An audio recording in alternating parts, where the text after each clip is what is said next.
Oh my god. Spider-Man suffered a lot. Did you know that his girlfriend cheated on him?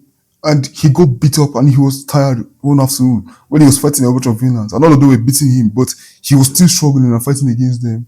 And there was that one time when he got possessed by an alien and it was terrible. And then there was not the other time when his other girlfriend cheated on him and it was horrible. And they're like, shut up. Spider-Man's life is paradise compared to what Invincible is going through. You see the kind of nonsense they put in my goat mark through, bro. Yo, the average Spider-Man conflict be like, oh my god, somebody in my life that is important to me might die. And if I can't save them, it's might ruin my life for like that period. Or oh, everybody that knew me in my past life forgot me.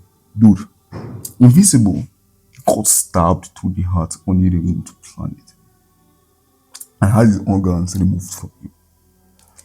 They stripped his organs from his belly.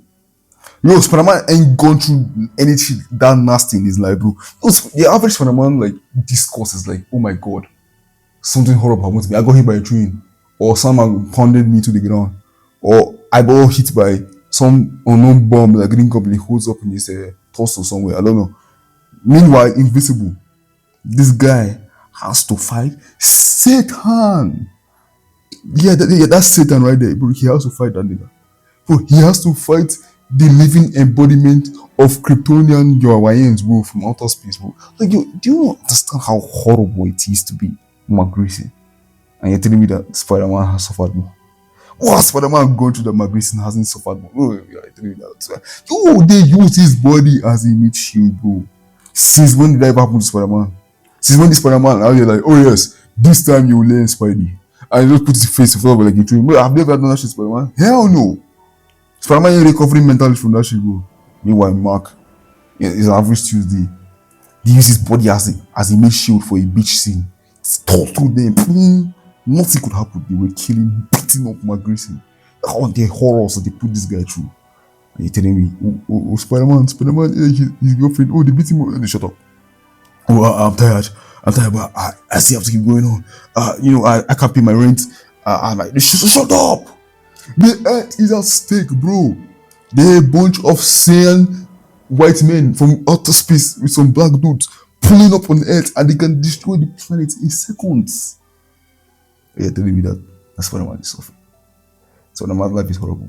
Yeah, I know Spider-Man has gone through some nasty shit. I wouldn't want to be Spider-Man no day in my life. But I'd rather be Spider-Man than Mark Grayson. Bro, Spider-Man can solve most of his problems if he just locked in. Boom. Green Goblin is messing up. Take a steel iron dome and just web that shit and kill him.